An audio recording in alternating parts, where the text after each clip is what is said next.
Baiklah, Assalamualaikum warahmatullahi wabarakatuh. Perkenalkan, nama saya Cindy Tiara Putri dengan nomor mahasiswa A1C1196016.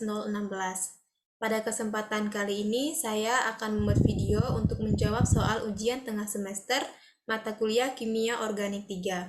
Di sini terdapat soal nomor 5, yaitu berdasarkan soal nomor 4, buatlah skema reaksi proses deproteksi gugus fungsi pada karbonil tersebut dan dasar pertimbangan pemilihan reagen yang paling tepat dari berbagai kemungkinan sehingga senyawa target sintesis dapat dihasilkan dengan rendemen yang tinggi.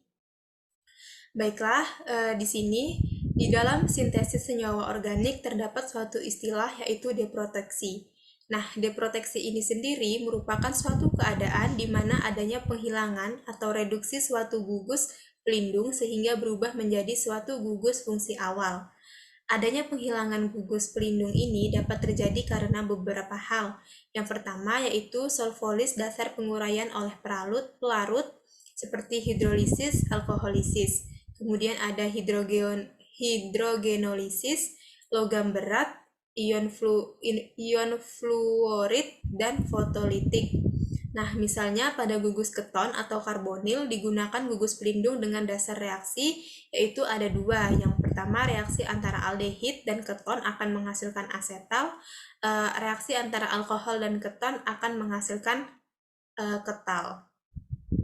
Nah, di sini sudah terdapat suatu skema reaksi atau mekanisme reaksi untuk melakukan deproteksi gugus fungsi pada karbonil. Nah, di sini terdapat gugus keton dan gugus ketoester. Nah, pada tahap pertama, ini adalah reaksi penambahan gugus pelindung atau dilakukannya terlebih dahulu proteksi terhadap gugus keton dengan menggunakan reagen etanadiol dan menggunakan pelarut TSOH. Nah, dan digunakan pula benzen yang berfungsi untuk mendeaktivasi gugus karbonil atau gugus keton tadi pada ester alkil alkanoat sehingga gugus pelindung tidak melindungi gugus karbonil pada ester tetapi melindungi gugus keton atau gugus karbonil. Nah, tahap pertama ini terbentuk gugus pelindung berupa ketal yang tahan dengan penambahan reduktor dan dengan mudahnya dilepaskan atau dideproteksi menggunakan asam dan kalor. Nah, oksigen dari etanadiol yang bermuatan negatif dapat menyerang si karbonil yang bermuatan positif, sehingga oksigen lepas dan oksigen menjadi bermuatan negatif. Yang selanjutnya, oksigen bermuatan negatif tersebut akan mengikat H atau hidrogen pada si OH.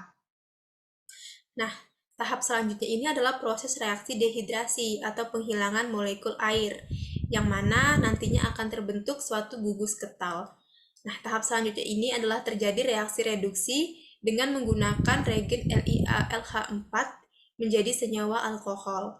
Nah, pada tahap ini akan menjalani tahap berikutnya, sekaligus tahap terakhir yang merupakan reaksi deproteksi atau pelepasan gugus fungsi tadi. Nah, yaitu penghilangan gugus pelindung ketal sehingga dihasilkan gugus fungsi awalnya, yaitu keton dengan menggunakan H3O+.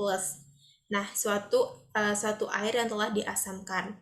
Pada tahap tersebut, OH dan air yang bermuatan negatif menyerang si hidrogen yang berada di sebelah atom oksigen. Sehingga ikatan oksigen di sebelahnya menjadi rangkap dan ikatan oksigen satu lagi akan terlepas. Nah, lepasnya oksigen tadi akan bermuatan negatif dan selanjutnya oksigen yang negatif tersebut akan mengikat hidrogen dan terjadilah pembentukan ikatan H2O atau ikatan air. Sehingga etanadiol akan lepas dan terbentuk gugus keton seperti semula. Etanadiol ini merupakan reagen yang digunakan. Nah, nanti reagen yang digunakan ini akan terlepas dan kemudian gugus keton akan seperti semula, yaitu seperti sebelum dilindungi. Nah, seperti yang telah dijelaskan pada soal nomor 4 tadi, bahwa reagen yang digunakan ini sangat mempengaruhi dalam sintesis senyawa organik, baik itu untuk melakukan proteksi gugus fungsi maupun melakukan deproteksi gugus fungsi. Karena reagen yang digunakan ini harus sesuai dengan senyawa yang kita lindungi ataupun yang kita lakukan pelepasan gugus proteksi. Apabila reagen yang kita gunakan tidak sesuai, maka reaksi pun akan dapat berjalan lambat dan kemungkinan gugus yang kita akan lepas pun tidak sempurna, sehingga nantinya di produk akhir gugus yang ingin kita lepas tadi itu belum sepenuhnya terlepas, sehingga nantinya masih menyisakan gugus deproteksi tadi.